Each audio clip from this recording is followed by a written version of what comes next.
la posibilidad de aterrizaje suave de la economía y de si ese aterrizaje suave conlleva una inflación un poquito más alta de lo habitual. Desde luego era un escenario que pensábamos que iba a llegar en 2023 y en 2023 no ha llegado, por tanto perfectamente nos podemos volver a equivocar o al revés. El consenso ahora mismo parece que es que vamos a un soft landing. Bueno, recordemos que el consenso de 2023 era que sí o sí 70-80% de economistas pensaban que íbamos a recesión y no lo ha sido. Ahora el consenso parece que no vamos. Bueno, veremos si no cambian las tornas en ese sentido.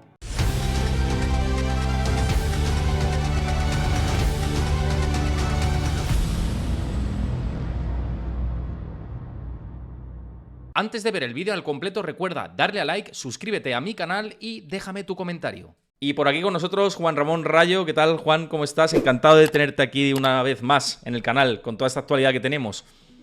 ¿Qué tal? Buenas tardes. ¿Cómo estamos? Un placer, desde luego, estar aquí. Genial, ¿no? Además del dato de inflación, vamos a comentar, pues eso, perspectivas de cara a 2024, también novedades que tenemos con las políticas económicas de Javier Milei, bueno, muchos temas que tenemos que tratar. En este espacio, que por cierto, lo digo ya de inicio, patrocinado por Freedom24, luego os hablaremos de temas de Freedom24, que va a ir muy ligado con lo que vamos a comentar, pero antes, este dato de inflación que hemos conocido hoy de Estados Unidos, que sigue en línea con lo previsto. Para ti, la inflación ha pasado a otra historia, es decir, hay que bajar los brazos y decir, bueno, ya se acabó, tenemos una tendencia yendo hacia ese objetivo de la Fed, o no, porque está el miedo ese de los 70 y los 80. A ver, el episodio inflacionista que hemos experimentado tiene dos partes o dos causantes. Una parte son los factores que podríamos llamar de demanda, que sobre todo eran predominantes en el caso de Estados Unidos, aunque a través de inflación importada también en la eurozona, pero no por las políticas internas de la eurozona, sino, como digo, por inflación importada. Y el otro, factores de oferta. Factores de oferta, pues los cuellos de botella de la pandemia, el shock energético, de la guerra de Ucrania, el mini shock energético posterior del ataque terrorista de Hamas a Israel, etcétera, ¿no? Entonces, la parte del lado de la oferta, el shock negativo de oferta que ha influido sobre la inflación, sí, en gran medida, y a falta de que, bueno, también me he olvidado de la sequía y de las malas cosechas, pero otro shock negativo de oferta, eso a falta de que haya novedades o nuevos shocks negativos de oferta, sí que parece que se ha superado. Lo que no está tan claro es que se haya superado de manera sostenida, digámoslo así, y yo creo que hasta cierto punto, no sé si el exceso de celo, pero sí la precaución que tiene la Fed va en esa dirección. Lo que no está tan claro es que se haya superado la parte de demanda, componente de demanda de la inflación. Porque sí, ahora mismo, claro, parece que la inflación va a converger al 2% o está encaminada a ello, especialmente en Europa las cosas parece que van más aceleradas que en Estados Unidos, pero claro, tenemos unas economías que, sobre todo en Europa, pero en Estados Unidos, si le quitamos un poco del maquillaje, o no maquillaje, ¿no?, pero de la influencia que tiene el sector público en la economía, pues en Europa estamos en contracción del PIB, da igual si se contrae o si crece prácticamente nada, está estancada, y en Estados Unidos crece con fuerza, pero en esencia por ese impulso del sector público, ¿no? Entonces, claro, si las economías en estos momentos que están no estallando en términos de crecimiento económico, también deberíamos mencionar, por cierto, China, que está en deflación y que por tanto estamos importando deflación de China. Si las economías en estos momentos de bajo crecimiento económico están arrojando tasas de inflación algo por encima del objetivo a medio plazo, no olvidemos esto, no es un objetivo inmediato de muy corto plazo, sino un objetivo de sostenibilidad del nivel de precios en torno al 2%, pues bueno, uno puede tener, no sé si con fundamento o no, eso lo podríamos debatir en otra pregunta, pero uno puede temer que si se empiezan a bajar los tipos de interés y toda la parte del gasto privado a crédito resurge con fuerza, pues entonces la inflación, el componente de demanda de la inflación, que ahora está debilitado debido a la situación económica, pues volverá a dispararse y la inflación podría volver a subir, no hasta el 10 o hasta el 12%, porque eso, ya lo dijimos en su momento, tenía mucho que ver con el shock coyuntural de oferta. Pero sí, pues no sé, 3,5 o 4, y eso, claro, duplica el objetivo a medio plazo de la Reserva Federal.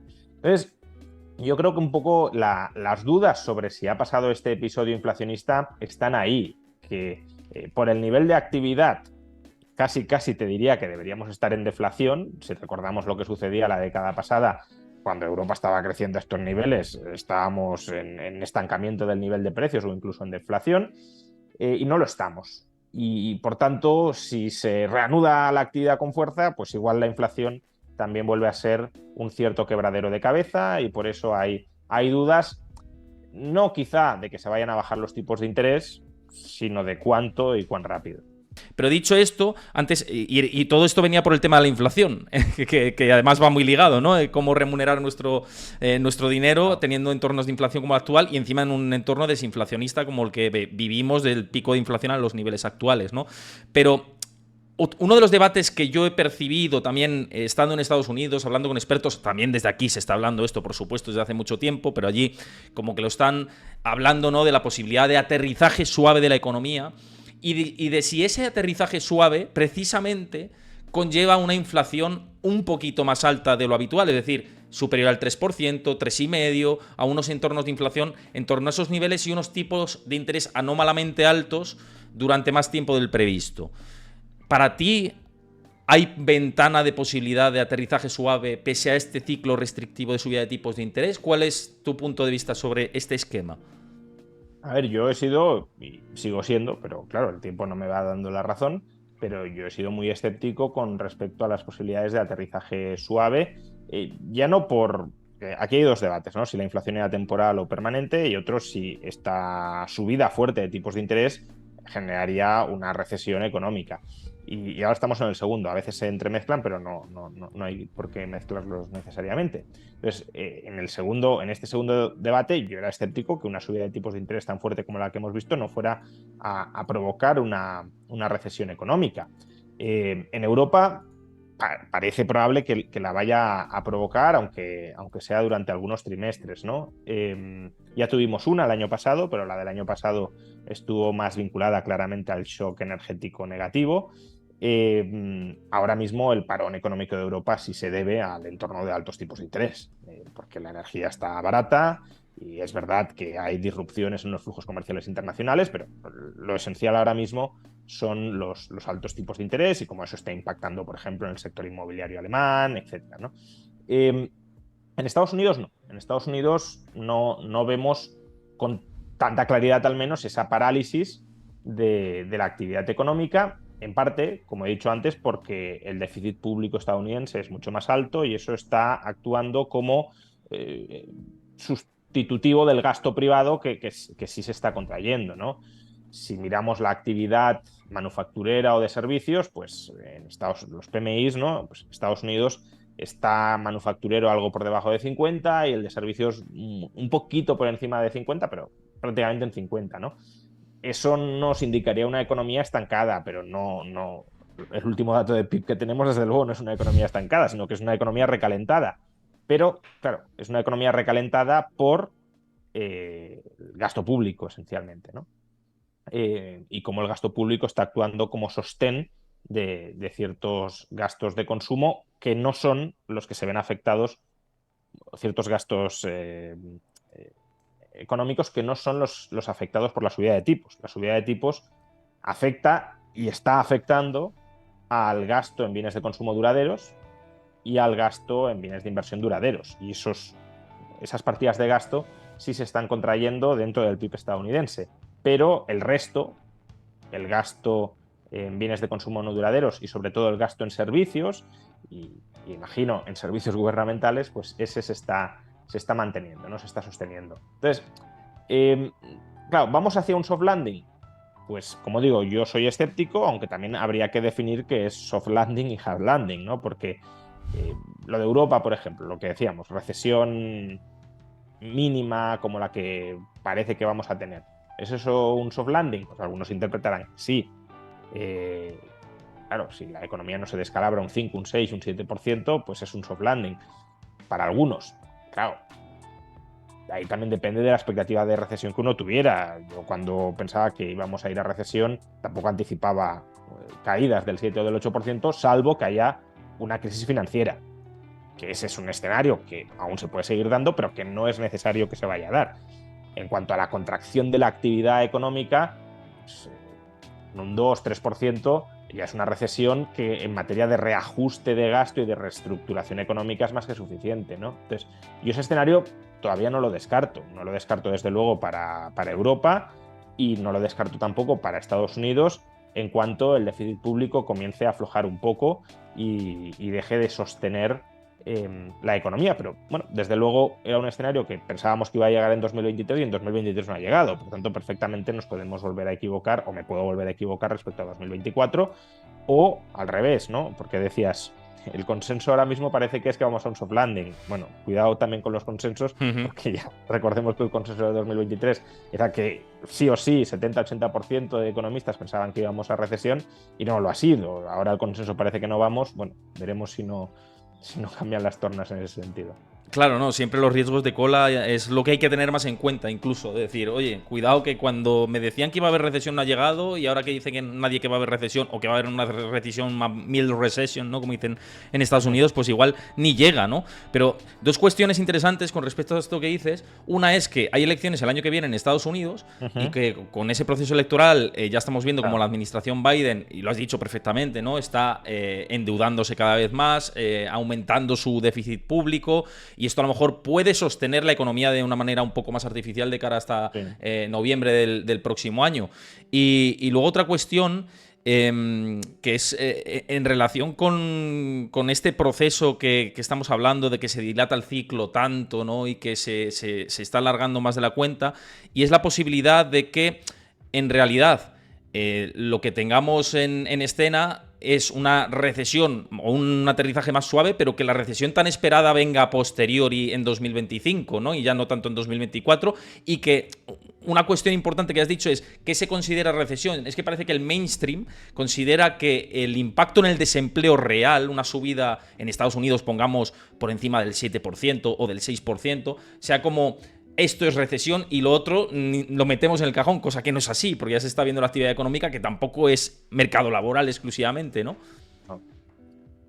Sí, a ver, si hay una recesión es porque hay desequilibrios en la economía que se tienen que corregir, ¿vale? Esto es importante tenerlo presente.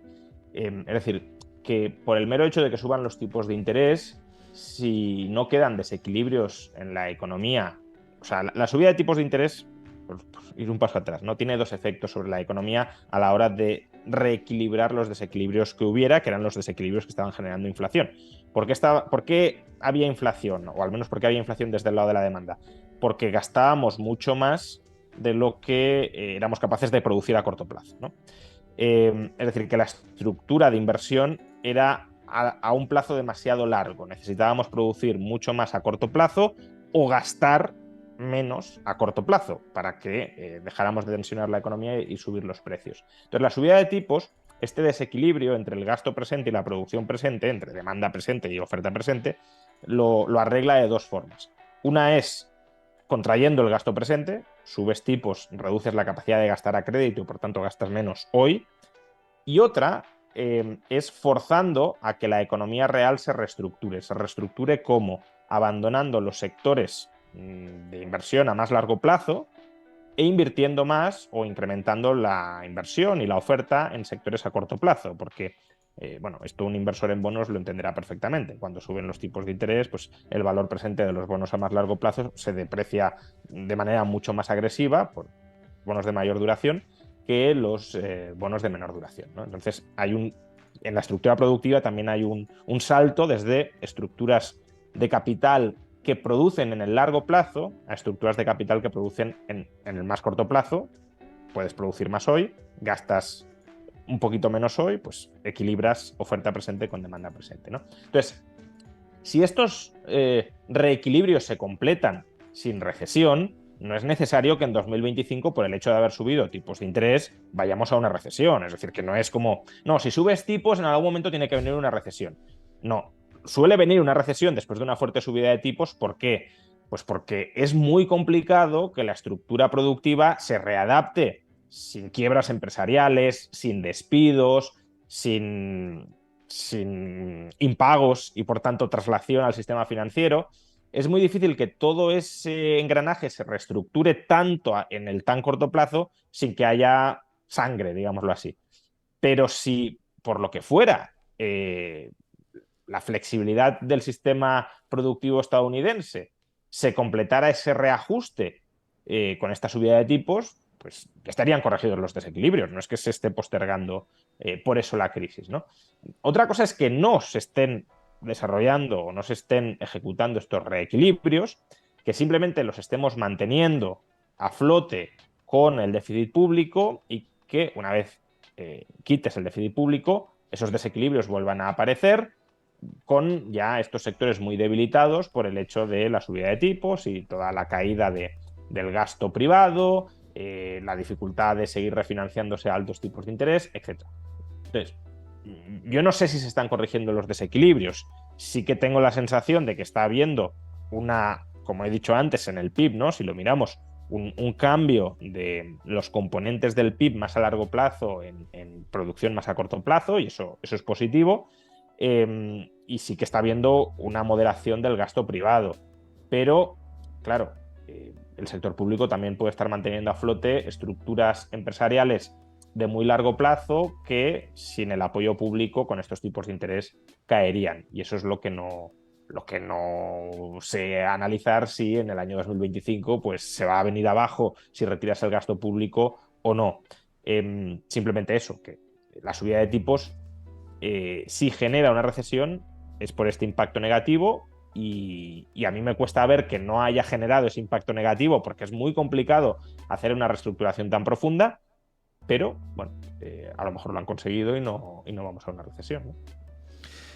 Fíjate, es interesante esto que comentas, porque el otro día justo veía una estadística, no sé si era de Bank of America o de Goldman Sachs o algún banco de inversión de los más top, ¿no?, de Estados Unidos, y hablaban del componente del gasto público que era lo que estaba sosteniendo al final el mercado laboral, que si quitabas ese componente de gasto público y empleo público, habría Sí, destrucción neta de empleo en Estados Unidos. Al final es como artificial, no es el Estado claro, el que está soportando esta situación. si no recuerdo mal, el 100%, luego claro, esto es saldos brutos que, bueno, habría que mirar distintos sectores, ¿no? Pero digamos que era equivalente la creación de empleo público y de empleo en el sector sanitario al 100% de todo el empleo que se había creado en el último mes en Estados Unidos. No es que solo se creara empleo en esos sectores, se pudo crear en otros, pero también destruir en otros. Y bueno, si neteas, digamos, puedes volver equivalente todo el empleo creado al empleo que en términos brutos se crea en el sector público y en el sector sanitario. Claro, ¿hasta qué punto eso es un reajuste equilibrador de la economía y no una especie de absorción de la destrucción de empleo en, pues eso, por ejemplo, servicios del sector público que no contribuyen a generar sostenidamente valor y que por tanto son puestos de trabajo que no has recolocado sostenidamente en la economía, porque cuando retires ese gasto público se te van a caer esos puestos de trabajo? Pues bueno, eso es lo que es más complicado de analizar, pero desde luego es una posibilidad, sí. Mira, nos pregunta por aquí por el chat, que luego voy a ir a más preguntas que nos dejan por el chat que son interesantes, así que comentad por ahí por el chat. Por cierto, quiero agradecer a los nuevos que estáis siguiendo el canal de Twitch, que no os digo nada, pero muchísimas gracias. También si veis este contenido desde YouTube, agradezco si dejáis vuestro like, dejáis vuestro comentario, que os está pareciendo la charla. Yo encantado de recibir comentarios positivos y negativos, siempre desde la educación y el respeto. Y si os gusta el contenido, que os suscribáis al canal. Yo os lanzo el guante ahí. También, por supuesto, al canal de Juan Ramón Rayo, que merece siempre la pena todo lo que comparte. Y nos preguntaba por aquí, que dice 2024, elecciones en Estados Unidos, en Rusia, en el Parlamento Europeo, en Reino Unido, demasiadas elecciones en 2024, y añado yo que pueden alterar el escenario político-económico.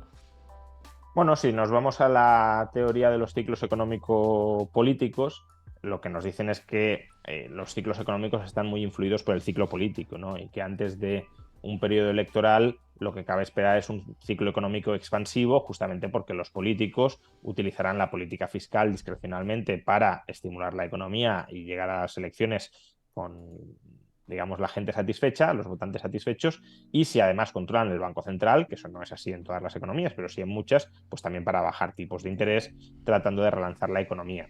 Bueno, sí, sobre todo en Estados Unidos yo diría que es una posibilidad. Quizá en la eurozona menos, porque van a restablecerse las reglas fiscales a partir del 1 de enero. Es verdad que no son reglas fiscales a las que se les haya hecho demasiado caso, eso es cierto, pero el déficit público en la eurozona ya está más bajo que en Estados Unidos y lo que no creo que veamos restableciéndose las reglas fiscales es que se dispara el déficit público. Una cosa es que se reduzca más lentamente, que no lleguemos al 3% del PIB de déficit público y estas cosas, pero lo que me resultaría muy difícil de ver es que, no sé, pasamos de un déficit público del 4 o del 3,5 al 7, ¿no? En el conjunto de la eurozona, ¿no? Ese no es un escenario realista, creo yo. Entonces, bueno, en Estados Unidos sí, se puede dar perfectamente. En la eurozona soy más escéptico.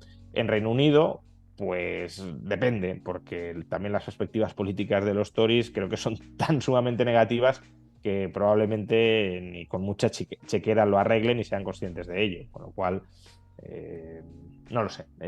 También está pendiente, por cierto que no lo hemos mencionado, más allá eh, del ciclo electoral, que ahí no lo hay, la posibilidad de que China apruebe un plan de estímulo muy potente justamente porque la economía ahí sí parece que se está, no digamos entrando en recesión, porque no, al menos con las cifras oficiales eso no es así ni va a ser así, pero desde luego sí creciendo menos intensamente de lo que les gustaría, además en un entorno deflacionista. Entonces, bueno, sí que cabe la posibilidad de que haya ahí, no por las elecciones, pero sí por la coyuntura, un paquete de estímulo importante y bueno, eso también hay que tenerlo en cuenta porque los estímulos públicos en economías abiertas no se quedan solo en las economías. De la misma manera que antes decía que importábamos inflación de Estados Unidos, también podemos importar estímulos, gasto, en definitiva, de Estados Unidos o de China. Y si China mete la chequera, pues algo nos llegará también reanimando, pues no sé, la demanda de manufacturas, por ejemplo, que es la parte de Europa que ahora mismo está más lastimada. Mira, nos preguntaba el Rogero, relacionado con lo que decíamos antes, dice que si será el incremento de empleo en sanidad también por la Medicare, es decir, por dinero público. Eso ya se me escapa. A ver, el Medicare realmente no es un gasto que controle directamente el gobierno. Es decir, no es que Biden diga, voy a gastar más aquí, contratad más aquí. Es una especie de cheque que se da, en este caso, a las personas jubiladas, digámoslo así, de más de 65 años, para que puedan gastar en sanidad dentro de los límites que marca la ley, ¿no? Sumas potencialmente ilimitadas, pero con las restricciones que impone la ley. Entonces, hombre, desde luego, no es, como digo, no es un gasto discrecional que controle Biden para decir vamos a gastar más y a estimular la economía. No es como si las comunidades autónomas o en menor medida el Estado central en España antes de unas elecciones dijeran vamos a aumentar el gasto en sanidad y a contratar a más personal para estimular la economía. No, pero bueno, desde luego, conforme vaya aumentando el peso de la población de más de 65 años en Estados Unidos, pues esa partida seguirá creciendo y eso generará pues más gasto y por tanto más contratación inducida de personal, que en todo caso es personal privado, ¿eh? En Estados Unidos no hay ninguna modalidad de sanidad pública, aunque sí de gasto gubernamental en sanidad. Más que en España, por cierto, que esto mucha gente lo desconoce. En Estados Unidos lo que llamaríamos gasto público sanitario, no gasto en sanidad pública, sino gasto público en sanidad privada, por ejemplo el Medicare o el Medicaid, ronda el 9% del PIB. En España estamos en el 6% del PIB, ¿no? Bueno, hecho este matiz, no lo atribuiría a una política fiscal discrecional porque no lo es y por tanto, bueno, no sé si habrá tenido alguna influencia, pero tampoco creo que haya habido un cambio demográfico súbito durante los últimos meses como para que se expanda mucho ese gasto. Antes de seguir, quiero dar las gracias, que he visto que ha habido varios seguimientos en el canal. A Geoloba, muchas gracias por seguir el canal de Twitch. También a Investing Forever, a L. Pérez Cerra y a Jaf Palacios, muchísimas gracias por seguir el canal de Twitch, también a todos los que os habéis suscrito y que no lo he dicho a lo largo del directo, pero que os unáis a mi comunidad de Discord, porque ahí comparto información en tiempo real, lo más relevante, por ejemplo, el dato de inflación en tiempo real lo tenéis ahí en mi comunidad de Discord, también debates con vosotros, gráficos, análisis de interés, papers de bancos de inversión, los gráficos más relevantes los ponemos ahí en la comunidad de Discord. Está de hecho aquí J. Montoya, que es uno de los que más contenido sube a nuestra comunidad, así que uníos, que es gratuita, somos más de 2.200 200 usuarios ya en la comunidad de Discord, así que haciéndolo crecer poco a poco, y yo os invito a que os unáis, que es completamente gratuito y vais a estar, creo que bien informados de la economía y los mercados. Y dicho esto, hemos hablado de cambios políticos y económicos. Uno de los cambios políticos y económicos más importantes, o parece que de los más relevantes, por sobre todo la región a la que pertenece y de la historia de dónde viene, es en Argentina. Tomó posesión recientemente Javier Milei como presidente de Argentina, que es el, digamos, el primer presidente liberal, ¿no? O liberal más puro que tenemos, ¿no? Podríamos decir, incluso libertario, él dice efectivamente. que anarcocapitalista, ¿no? O sea, Sí, sí, sobre su teoría, ¿no? Parece que es así. Y de hecho hoy han anunciado nuevas medidas, ¿no? Se han filtrado nuevas medidas. No, de momento no tengo la oficialidad de esas medidas, pero Clarín, que creo que es un medio serio dentro de Argentina, ha filtrado una serie de medidas en las que pues, se incluyen recorte del gasto público, reducción gradual del impuesto país, trabas a las compras de moneda extranjera y límites. Bueno, una serie de... son como unas 8 o 9 medidas que se han filtrado a Clarín. No sé si les has echado un ojo. ¿Y qué te parece todo esto y hacia dónde puede avanzar Argentina en los próximos meses? Porque va a ser duro seguramente, ¿no? En el corto plazo, pero es... y el propio Milei lo dijo, ¿no? En su toma de posesión, que iba a ser duro, muy duro, fue serio y de hecho tuvo un discurso de no va a ser esto un camino de rosas, pero hay que hacer ciertas medidas para avanzar positivamente. Sí, a ver, yo creo que lo que se espera es que durante las próximas semanas conozcamos muchas medidas que podríamos llamar de shock para tratar de reanimar la economía argentina lo antes posible, ¿no? Y bueno, hoy se han filtrado algunas, veremos si son ciertas o no en un par de horas cuando lo comunique oficialmente el ministro de Economía, Luis Caputo. Pero bueno, la música suena como algo que sí que podría aprobar Javier Milei. Por ejemplo, con respecto al impuesto país que mencionabas, que es un impuesto sobre la compra de moneda extranjera, se había filtrado durante los días anteriores que se iba a incrementar el impuesto país. Bueno, aún no tenemos confirmación oficial, por lo tanto tampoco quiero negar que vaya a suceder, pero suena raro. Es decir, Javier Milei se ha comprometido a no subir ningún impuesto, que ya de entrada te suba un impuesto, lo podría justificar internamente como bueno, medida extraordinaria para hacer frente a la adversidad y demás, pero bueno, chirría con el discurso que ha mantenido, ¿no? Es verdad que en el discurso de investidura dijo que el ajuste sería casi en su totalidad del gasto público, con lo cual cabe pensar que quizá hay alguna subida de impuestos, pero bueno, de entrada es raro y lo que se ha filtrado, por ejemplo, es que va a haber una reducción gradual del impuesto país, es decir, que previsiblemente ahora no lo reducen, pero tampoco lo suben. Bueno, ya lo veremos si es así o no. Pero por lo demás, pues bueno, son medidas de ajuste del gasto público, no se incluye una cuantificación del mismo, por tanto es difícil juzgar si estamos ante un shock de verdad o ante el aperitivo del shock. Pero bueno, hay medidas de ajuste de gasto público, que es algo que Milei ya había avanzado que haría. Hay una prohibición expresa de que el Banco Central financie al Tesoro, lo cual, bueno, es necesario, pero no es suficiente, desde luego, como para restablecer la credibilidad de la moneda argentina. Y hay una voluntad de ir levantando gradualmente el cepo. Está bien que lo anuncien desde ya. Macri lo levantó al comienzo, pero es verdad que la situación financiera de Argentina y del Banco Central no es la misma hoy que en 2015-2016, ¿no? Hoy básicamente si levantas el cepo te expones a una fortísima depreciación del peso, básicamente porque hay una gran cantidad de pasivos financieros remunerados del Banco Central que son pasivos, deuda a un día, ya no a 30 días, a un día, ya la mayoría son a un día, que se convierten inmediatamente en pesos, si quiere el acreedor, y que, claro, pues si se dirigen a comprar dólares, te hunden la cotización del peso, ¿no? Por cierto, también entre las medidas se apunta a una devaluación oficial del peso a entre 700, del peso, vamos, a entre 700 pesos y 800 pesos por dólar, lo cual acercaría mucho el tipo de cambio oficial al de mercado.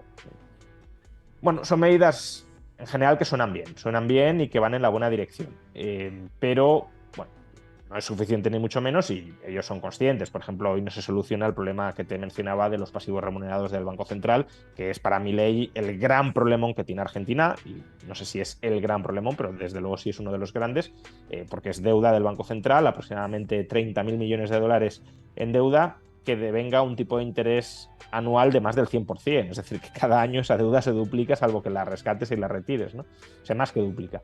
Entonces, para eso hace falta un plan específico que consistirá previsiblemente en refinanciamiento exterior de esa deuda del Banco Central. Eso no se va a anunciar hoy y, por tanto, ya digo, van a venir más paquetes, pero este inicial pues no está de más. También habrá otro paquete, por cierto, no lo he mencionado, o eso parece ser, de fuerte desregulación económica para intentar relanzar la actividad. Todo eso hoy parece que no va a estar, pero si hoy tenemos un ajuste fiscal importante, no medidas de recorte de gasto cosméticas, que es el riesgo de este anuncio, o sea, de esta filtración, que al final se quede casi en nada, pero si tenemos recortes del gasto en profundidad, por ejemplo, suspensión de la obra pública y demás, que son cosas que Milei ya ha anunciado que va a hacer, pues estamos ante un buen primer paso. Fíjate, por el chat pregunta Paz, que es habitual por aquí por el canal y creo que es interesante y que todo el mundo se lo pregunta, si en tu opinión se puede dolarizar Argentina o es demasiado complicado. No es complicado. A ver, no es complicado. Teóricamente no es complicado. En la práctica puede serlo porque necesitas... A ver, el problema de dolarizar es convertir todos los pasivos del Banco Central en dólares, ¿vale? ¿Qué se necesita para convertir todos los pasivos del Banco Central en dólares? Y no necesariamente de inmediato, sino pues el corto o medio plazo. Pues necesitarías previsiblemente entre 30.000 y 40.000 millones de dólares. ¿Cómo puede Argentina conseguir entre 30.000 y 40.000 millones de dólares? Pues una forma sería vendiendo activos estatales, vendes esos activos estatales en los mercados, cobras en dólares y conviertes los pesos del Banco Central en dólares. El problema es que, claro, bueno, hay varios problemas, diría yo. Uno, que si tú inundas el mercado de activos argentinos, pues probablemente los vendas a un precio bastante más bajo.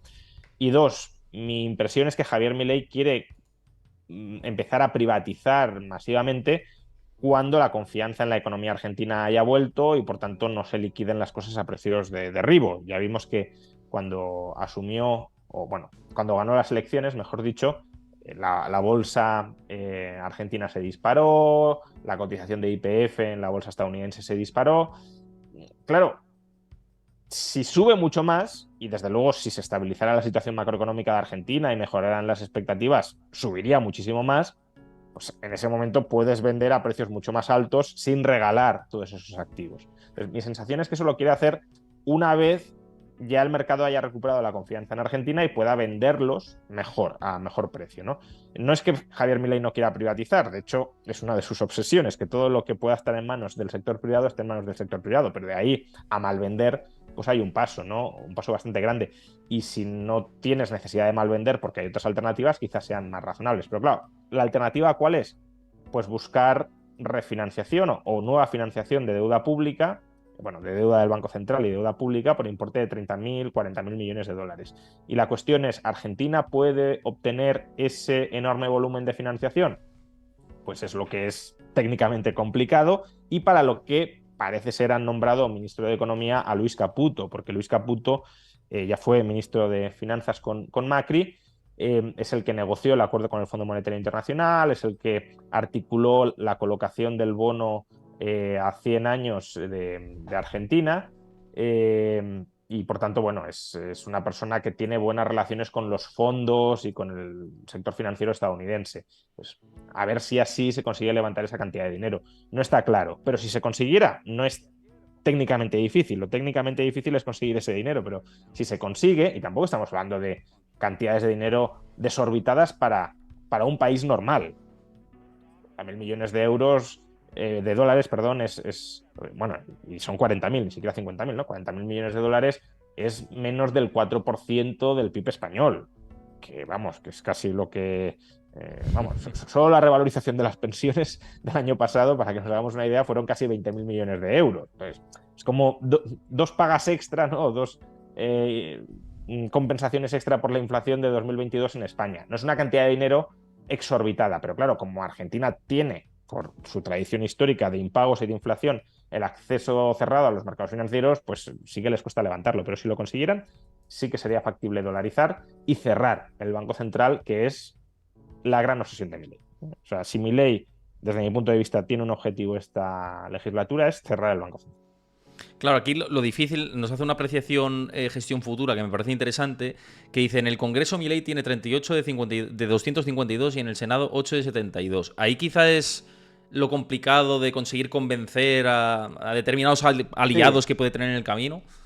A ver, hay que tener en cuenta que el gobierno de Milei es un gobierno de Milei con el PRO, ¿vale? Que es el partido de Macri. Y Milei más los diputados del PRO siguen sin tener mayoría, pero en el Congreso yo creo que están muy cerca de la mayoría. Y en el Senado sí hay más dificultad para llegar. Pero eh, hay diversas formas que se... Al final, pues eso, la negociación política es lo que te puede llevar a conseguir sacar unas medidas u otras y luego, al final, pues no diré comprar, pero bueno, en última instancia comprar, en el sentido de les ofreces ciertas cosas a los diputados, quizá pues ciertas ventajas para sus provincias o lo que sea, y te pueden terminar votando a favor. Además, como decía, o como iba a decir, mejor dicho, hay ciertas formas de presionar a los diputados por un lado, de los radicales, que es el otro partido que iba en coalición con Macri, con el PRO de Macri, en Juntos por el Cambio, eran los radicales, que son más socialdemócratas, y el PRO, ¿no? Que es más de derecha, dizque liberal, porque luego tampoco es que sean liberales, pero bueno, tienen esa pretensión de ser liberales, ¿no? Y luego tienes el peronismo, pero dentro del peronismo también hay distintas corrientes y hay corrientes que están más abiertas a pactar, ¿no? Por ejemplo, el peronismo cordobés pues es un peronismo más aperturista y más serio que el kirchnerismo, ¿no? Por ejemplo. Entonces, tienes distintas familias ahí con las que puedes terminar llegando a un acuerdo y les puedes presionar, pues por ejemplo, si la calle se percibe que está en gran medida con Javier Milei, claro, un diputado tampoco puede ir contra, si quiere pues, más o menos llevarse bien con sus electores, con lo que quieren muchos de sus electores, ¿no? Y luego Javier Milei ha llegado a plantear en algún momento, que no sé hasta qué punto lo haría, pero ha llegado a plantear la posibilidad de someter estas reformas a referéndum si el Congreso y el Senado no votan a favor. Claro, si ganas el referéndum y la mayoría te dice que sí, pues es que sí. Entonces, bueno, veremos qué sucede. No es cierto que Javier Milei no tiene todo el poder para hacer lo que quiera, pero tampoco significa necesariamente que no vaya a poder hacer nada o que lo único que vaya a poder hacer vaya a ser muy descafeinado. Veremos. De momento ha demostrado más habilidad política de la que muchos le suponíamos. Muy Hombre, al hilo. claro, a ver, los argentinos yo creo que son muy conscientes de lo importante que es proteger tus ahorros frente a la inflación, porque básicamente les han robado cantidades astronómicas de dinero a través de la inflación, que en el caso de Argentina no deja de ser un impuesto. Es decir, siempre lo es, ¿no? Pero en el caso de Argentina, de manera muy clara y muy directa, el gobierno quiere gastar más de lo que ingresa, no le prestan, y claro, si gastas más de lo que ingresas y no te prestan, ¿cómo financias la diferencia? Pues en Argentina creando dinero, pero como la gente no quiere tener más pesos, pues no hay demanda de esos pesos, imprimes más o creas más, no hay demanda, inflación.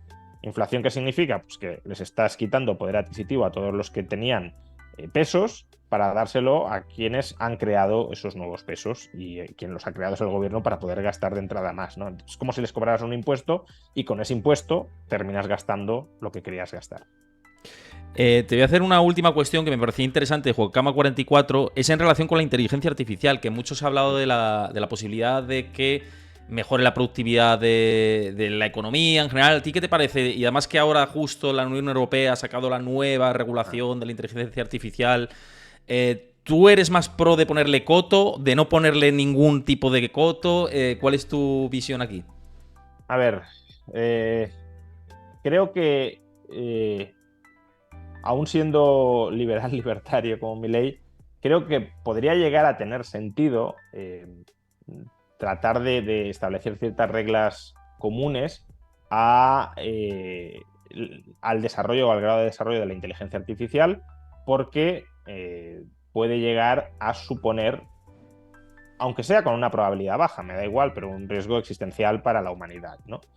Es decir, si la inteligencia artificial se nos va de las manos y es capaz de mejorarse a sí misma a ritmos que nosotros no seamos capaces de controlar, e incluso a mejorarse más de lo que somos capaces de mejorarla, de entrenarla nosotros, pues no somos capaces de prever cuáles son las consecuencias, o lo que resulta previsible no son consecuencias muy positivas para el futuro de la humanidad. Entonces, bueno, desde un punto de vista filosófico, como prevención de daños potenciales enormes, podría tener sentido esa regulación de la inteligencia artificial, pero que tiene que ser una regulación compartida por... Esto es un poco como lo del cambio climático, ¿no? Dejando de lado el debate de fondo de si lo hay o no, pero si lo hay, tiene que ser una acción concertada común, porque si unos países siguen contaminando y los otros dejan de contaminar, o de emitir CO2, mejor dicho, pues no sirve de nada. Pues aquí lo mismo. Bueno, la Unión Europea regula ya, pero si se sigue desarrollando de manera irrestricta en otras partes del mundo, pues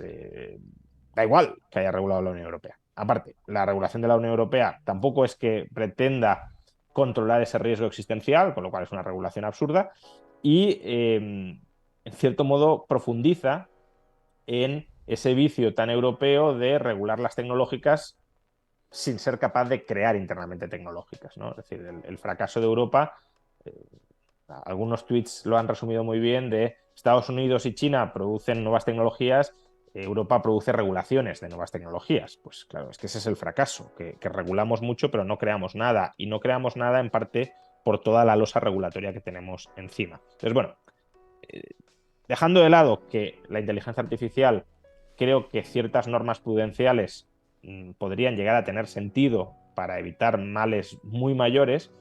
La regulación europea no se orienta a eso, y además, aunque se orientara, siendo única, pues no va a servir de nada para evitar ese riesgo existencial, salvo para frenar el desarrollo de la inteligencia artificial en Europa. Y un comentario final sobre esto.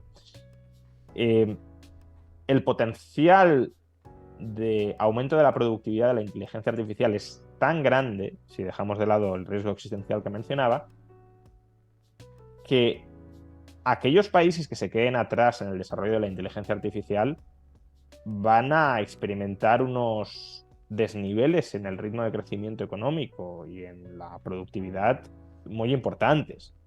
Por tanto, hasta cierto punto, estas regulaciones no solo lastran nuestra capacidad de desarrollar hoy pues estas nuevas tecnológicas enfocadas a la inteligencia artificial, sino también nuestra prosperidad futura, ya digo, dejando de lado ese riesgo existencial que creo que está presente con la inteligencia artificial.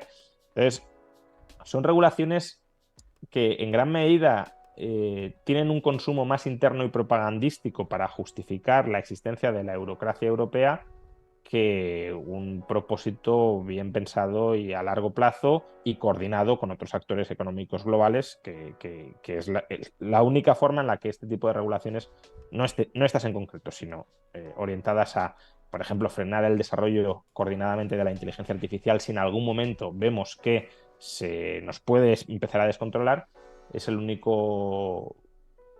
única forma en la que este tipo de regulaciones podría tener sentido. Te voy a decir te voy a hacer una última, perdón, que me habían dejado antes. Es en relación con la cultura financiera. ¿Cómo ves el estado de la cultura financiera en nuestro país, en España? ¿Qué se puede hacer por mejorarla? Sé que esto no lo he preguntado en concreto, pero sí que preguntaba por la cultura financiera, y yo lo meto aquí, ¿no? De cómo crees que es el estado actual, qué se puede hacer, ¿no? Para Hombre, mejorarlo, ¿no? yo creo que es muy malo, y la evidencia que tenemos es que es muy malo. Es muy malo a pesar de que sabemos que pequeñas mejoras en esa cultura financiera llevan a tomar decisiones en materia de ahorro y de endeudamiento mucho más razonables y mucho más prudentes ya desde niño, ¿no? Entonces, es una pena que no solo tengamos un mal nivel de partida de cultura financiera, sino que además no se esté intentando mejorarlo de manera muy, muy activa. De nuevo, yo no soy partidario de la intervención estatal, pero bueno, teniendo un sistema educativo que en aproximadamente 2/3 es público y 1/3 concertado, pero bueno, 2/3 es público, pues hombre, es el Estado el que tiene que decidir qué se hace en los colegios públicos y qué no. El Estado en sus distintos niveles, ¿eh? No estoy diciendo el gobierno central. Entonces, claro, si a mí me gustaría que toda la educación fuera privada, no pública, pero siendo pública, pues hay, o parece que hay, ciertas materias que pueden ser más razonables que otras, sobre todo viendo el impacto que tiene la mejora de la cultura financiera, ¿no? Sobre, ya digo, sobre la calidad de vida patrimonial de una persona en el medio a largo plazo. ¿Qué se puede hacer a falta de que las escuelas, especialmente las públicas, por pasividad de sus gestores estatales, promuevan ese conocimiento? Pues en parte yo creo que lo que estamos haciendo desde las redes sociales, ¿no? Que los medios de comunicación tampoco en general, los tradicionales, parecen muy motivados en promoverla. Pues bueno, tratar de, desde nuestros espacios, que son humildes, que son pequeños, que no llegan a mucha gente, pero desde esos espacios tratar de aportar nueva información para que la gente se culturice, al menos para que sepa o escuche discursos alternativos al monodiscurso con el que se le ha adoctrinado o que se le ha impuesto durante toda su vida, y que al menos pues tenga cierta curiosidad, empiece a investigar, conozca y aprenda nuevas herramientas, y a partir de ahí pues mejore su cultura financiera y mejore las decisiones financieras que va tomando a lo largo de su vida. Antes de terminar, quiero dar las gracias a Roy Pérez por suscribirte al canal de Twitch. Muchísimas gracias también a Mangine por seguirlo, a Roy mismamente también porque has seguido el canal de Twitch y además que te has suscrito, perdón. A Dida también, muchas gracias por seguir el canal de Twitch. A Marian la Rebelde también. A Ángel Masama, muchas gracias por renovar la suscripción de Twitch, igual que a Chavazo. Muchísimas gracias, que os habéis suscrito hoy 7 personas por aquí, así que fantástico. Y como siempre, un placer conversar contigo, Juan. Simplemente decir que el próximo 28 de diciembre, y lo llevo anunciando ya durante todo el mes, voy a hacer un especial informativo 8 horas en streaming, hablando con diferentes expertos de ámbito nacional e internacional de la situación de la economía, ya pensando en ese objetivo 2024, y que Juan Ramón Rayo va a ser uno de los que va a estar en ese especial del 28 de diciembre, que no os podéis perder, desde las 2 de la tarde hasta las 10 de la noche. Estaremos ahí a tope. Un lujo, como siempre, Juan, un placer, y ya sabes que esta es tu casa. Pues muchas gracias, Héctor, y hasta la próxima. Muchísimas gracias a todos, y recordaros que mañana 7:30 de la tarde, hora española, ya estamos por aquí por España, después de estar en Estados Unidos toda esta semana, especial informativo de la reunión de la Reserva Federal. Va a pasar por aquí Hugo Ferrer y también José Luis Cárpatos, previa de la reunión, reacciones, reacción al comunicado, rueda de prensa, posterior análisis, así que no os lo perdáis. Mañana viene un día de los grandes. Nos vemos aquí 7:30 de la tarde, hora española, con el especial de la FED. Hasta mañana, chao, un abrazo a todos.